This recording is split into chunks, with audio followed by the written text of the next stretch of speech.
Assalamualaikum warahmatullahi wabarakatuh. Alhamdulillah, hamdan katsiran kama yuhibbu rabbuna wa yarda. Wassalatu wassalamu ala nabiyir rahmah wa ala alihi wa sahbihi wa man tabi'a hudahu ila yaumil qiyamah. Amma ba'd. Ikhwatal iman, a'azzakumullah. Suatu ketika ketika Rasulullah SAW mengimami salat, terdengar suara kaki berlarian.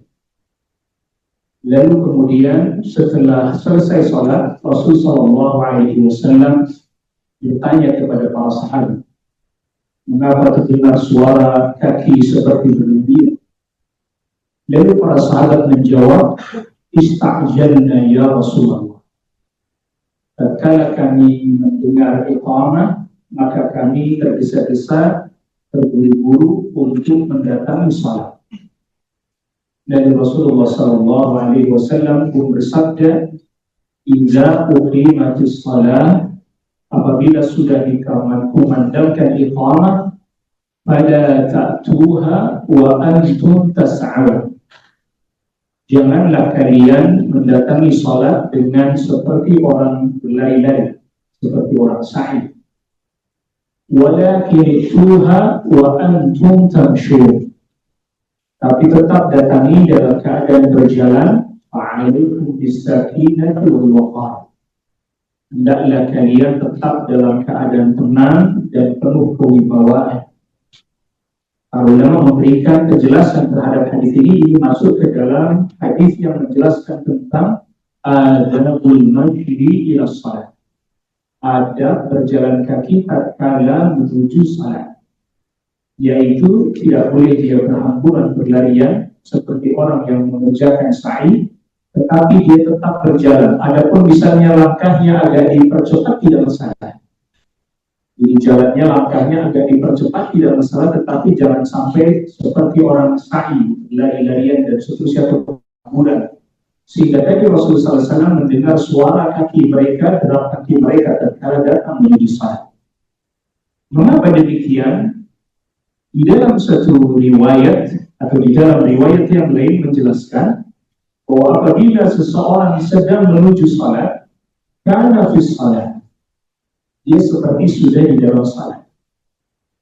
Apabila seseorang sudah berwudu lalu kemudian dia sedang berjalan menuju salat, maksudnya menuju masjid, kana fi salat, maka dia seperti sudah di dalam salat. Sebagaimana orang dalam keadaan salat tidak boleh dia berburu-buru, tergesa-gesa, begitu juga ketika dia sedang berjalan menuju salat. Di antara hikmahnya adalah agar supaya orang itu tidak dalam keadaan terengah-engah ketika di dalam salat. Jadi kalau dia lari sampai sedangkan dia terengah-engah lalu kemudian dia tak berihram, sedangkan dia tidak bisa mengatur nafasnya sehingga dia tidak bisa tenang di dalam salat, maka Rasulullah SAW melanjutkan sabdanya, "Wa ma adraktum fasallu." Kalau kalian mendapati rakaat tersebut, ya salatlah bersama dengan itu. "Wa ma fatakum fa'atimmu." Kalau memang ada yang tertinggal, ya tertinggal itu nanti disempurnakan. Seperti yang pernah dialami oleh salah seorang sahabat, di mana ini sahabat Abu Bakar radhiyallahu anhu. Dia datang ketika Rasulullah SAW mengimami salat, dia datang, ternyata Rasulullah SAW sudah pada posisi rukuk. Lalu sahabat Abu Bakar belum sampai masuk ke dalam shaf karena dia ingin supaya mendapatkan rukuk bersama dengan Rasulullah SAW yang berarti dapat satu rakaat. Beliau belum masuk shaf, sudah takbiratul ihram, sudah rukuk. Lalu sambil jalan rukuk, sambil jalan menuju ke shaf. Selesai salat, Rasulullah SAW bertanya, siapa tadi yang seperti itu? Jadi Rasulullah SAW ini diberikan oleh Allah Rabbul Alamin, walaupun di belakang kejadian itu tahu, namun beliau nggak langsung tunjuk orang. Jadi nanti ada hadis yang menjelaskan bahwa kejadian di belakang Rasulullah SAW ketika Rasulullah SAW, Rasul tahu, tapi tidak langsung tunjuk tanya siapa tadi yang barusan. Kata sahabat Abu Bakar, saya Rasul, zadakallahu hirsan. Semoga Allah menambahkan kepadamu semangat untuk bisa mengerjakan ibadah dan meninggal segala ketertinggalan. Tapi jangan diulangi lagi. Ya, artinya bahwa tetap dia dianjurkan untuk masuk ke dalam shaf terlebih dahulu, baru memulai takbiratul ihram. Tanbih, peringatan. Satu. Ini diingatkan oleh Syekh Masyhur Hasan Al-Salman di dalam salah satu karya beliau, Al-Qaulul Mubin fi Akhbaril Musallin. Karena kekeliruan orang yang dia ikut bersama dengan imam atau baru masuk bersama dengan imam masbuk adalah dia takbiratul ihram tidak dalam keadaan posisi berdiri. Dan ini kekeliruan fatal. Bahaya menyebabkan kalau masuk sekalipun, maka orang itu takbiratul ihramnya mesti berdiri. Allah. Dalam keadaan berdiri seperti itu kan. Adapun setelah itu dia takbir lagi, baru kemudian bergerak, namanya takbir intiqal, tidak ada masalah. Tetapi pas takbiratul ihram dia harus tetap dalam keadaan posisi berdiri tegak. Allahu Akbar. Lalu dia tidak angkat tangan lagi, Allah. Ya harus hati-hati. Jadi bukan Allahu Akbar langsung rukuk. Ini.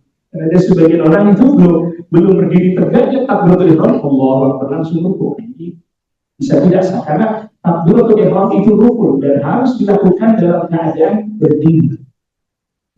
Lalu kemudian yang kedua, apabila kita datang ke masjid, lalu kemudian kita dapati ternyata imam sudah duduk tasyahud akhir, al-afdal yang paling utama dan itu yang diperintahkan, ikutlah bersama imam walaupun hanya sekedar duduk bersama imam lalu assalamualaikum warahmatullahi wabarakatuh.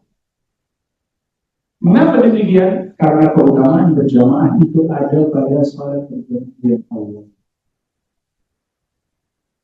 Yang kedua, yang ketiga, tapi kalau yang awal tidak diselisihkan, maka merupakan hal yang tepat apabila ada orang datang, lalu dilihat imam sudah tasyahud akhir, dia nunggu temannya datang.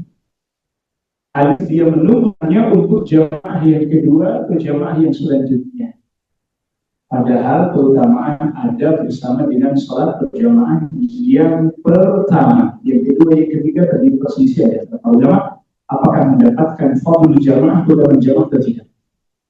Termasuk juga boleh atau tidaknya terjadi perselisihan ada. Para ulama dan masalah itu. Jamaah yang kedua, ketiga boleh atau tidak terjadi perselisihan ada. Maka atas dasar itulah yang paling utama bersama dengan imam walaupun hanya dapat duduk saja.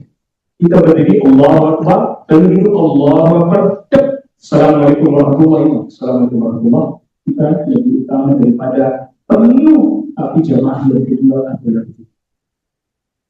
Walaupun dapatnya penuh. Karena sebenarnya menganggap itu lebih utama. Selanjutnya, yang buruk tempat selanjutnya dan ini berbahaya.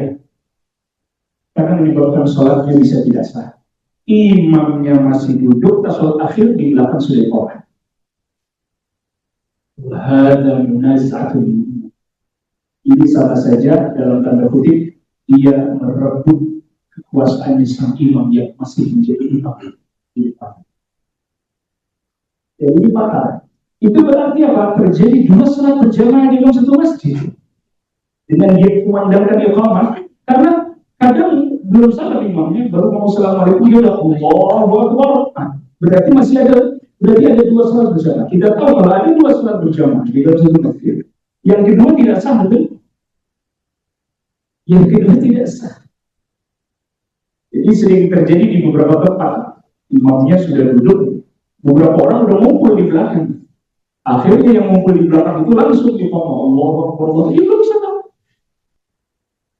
Imam yang pertama atau jamaah yang pertama belum sadar. Dia sudah paham. Imamnya bahkan belum assalamualaikum dia sudah Allahu Akbar. Sebagiannya belum assalamualaikum dia sudah Allahu Akbar di belakang. Itu yang boleh.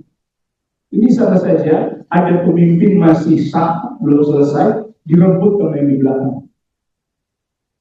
Allah musta'an. Sallallahu alaihi wasallam. Maka berbahaya. Kenapa? Karena salat yang kedua bisa tidak sah. Jamaah yang kedua dianggap tidak sah. Oleh karena itu ini jadi pelajaran beberapa pentingnya kita memahami beberapa hukum terkait berjamaah. Bahkan seperti Imam Malik rahimahullah taala, pernah Imam Malik rahimahullah dari rumah dia sudah niatnya berjamaah sampai di masjid. Kata karena Imam Malik memegang fatwa nggak ada jamaah, nggak ada jamaah kedua, nggak ada jamaah ketiga lagi. Sampai di masjid Imam, assalamualaikum warahmatullahi wabarakatuh. Tetap orang dapat pulang. Jadi imamnya sudah selesai. Kenapa nggak sholat ini? Dengan saya datang sampai di sana, imamnya udah salam, niat saya sudah dapat berjamaah. Orang yang jalan ke masjid, kan tapi sholat dia itu kayak sudah seperti di dalam sholat. Sampai di masjid ternyata selesai, lalu Anda sholat sendiri yang bisa di masjid. Itu Anda telah dapat keutamaan berjamaah. Imam Malik sholat di rumah. Kenapa? Sudah dapat keutamaan berjamaah sholat di situ. Adapun imam sudah selesai, sudah keutamaan berjamaah.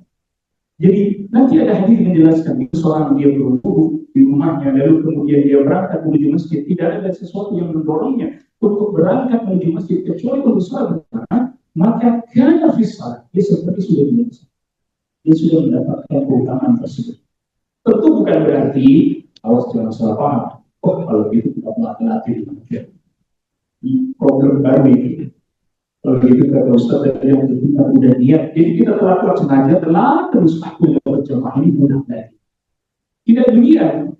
Yang dilakukan oleh Imam Malik itu tidak setiap saat. Sesekali pernah terjadi seperti itu. Dan beliau pula menunaikan salat di rumah dan telah mendapatkan keutamaan berjamaah. Ini kan sebagian orang masih beranggapan bahwa ya, jamaah yang kedua ketiga tentu kita tidak. Kita ada fatwa dari sebagian ulama. Termasuk poin kedua. Apabila sudah selesai salat berjamaah pertama, lalu kemudian makmum masuk berdiri, melanjutkan, maka tidak boleh sebagian mengangkat imam sebagai imam lagi untuk selanjutnya. Ada yang mundur. Jadi kalau terjadi begitu, Anda nggak usah merasa diri jadi imam, cuek aja, biarin aja. Jadi misalnya berdua datang, selesai kan, selama 5 menit berdiri dulu. Wah, satu apa? Mundur. Itu secara tidak langsung mengangkat Anda jadi imam. Anda nggak usah merasa jadi imam. Ya biarin aja, sholat dari sini, nggak usah sholat kerja. Kenapa? Karena itu sia-sia. Sudah dapat jamaahnya tadi sudah dapat jamaah. Bahkan fatwanya para ulama, terus ini ulama Syafi'i, kalau ada orang yang datang nggak boleh jadi dia imam. Makmum masuk itu nggak boleh dia jadi apa? Imam. Nggak boleh. Karena dia udah dapat keutamaan berjamaah. Itu bisa ditepok pakai ngagetin lagi diketok. Ya, sudah cukup dapat jamaah. Adapun nanti bisa, ya kalau kecuali Anda datang terus ada yang masuk, nggak usah Anda angkat jadi imam. Kalau mau menunggu yang lain yang sesama masuk, silakan ya jamaah yang kedua. Berdasarkan fatwa para ulama yang boleh jamaah kedua, silakan ya jamaah yang kedua.